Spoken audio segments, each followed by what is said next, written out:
आज आपल्याला बघायचं आहे रव्याचा उपमा, ते पण मोकळा, अजिबात चिकट नाही अशा पद्धतीचा रव्याचा उपमा। त्यासाठी कढीपत्ता घेतला मी, हिरवी मिरची घेतली, कांदा घेतला आणि कोथिंबीर घेतली आणि थोडीशी उडदाची डाळ।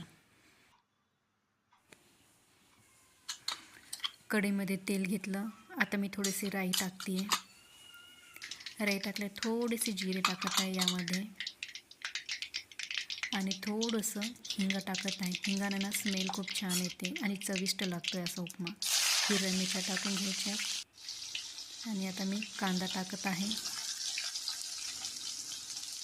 हे सर्व आहे ना, हे सर्व व्यवस्थितपैकी फ्राय करून घ्यायचं। फ्राय व्यवस्थित झाल्याच्या नंतर मग यामध्ये आहे ना, मी आता शेंगदाणे टाकून घेते। शेंगदाणे टाकल्याच्या नंतरच मी यामध्ये उडदाची डाळ टाकणार आहे, कारण की तेल खूप गरम असते ना, तर मग ती उडदाची डाळ यामध्ये ना करपूनच जाईल। आता रवा टाकून घेते आणि रवा यामध्ये व्यवस्थित भाजून घ्यायचा। भाजून घेतल्याच्या नंतर मी आधीच पाणी ठेवलं होतं गरम करायला। यामध्ये जेवढं पाणी बसेल ना तेवढंच गरम पाणी टाकायचं। मीठ चवीनुसार टाकून घेतलं आहे मी।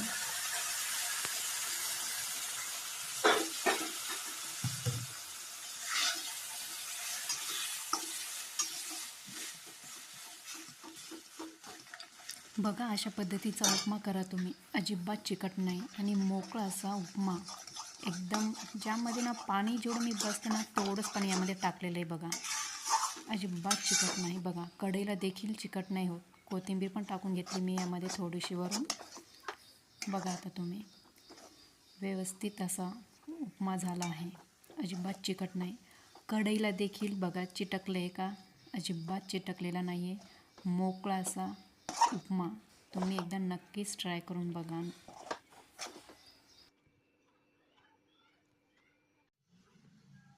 आपला उपमा तयार आहे खाण्यासाठी, तुम्ही एकदा नक्कीच ट्राय करा।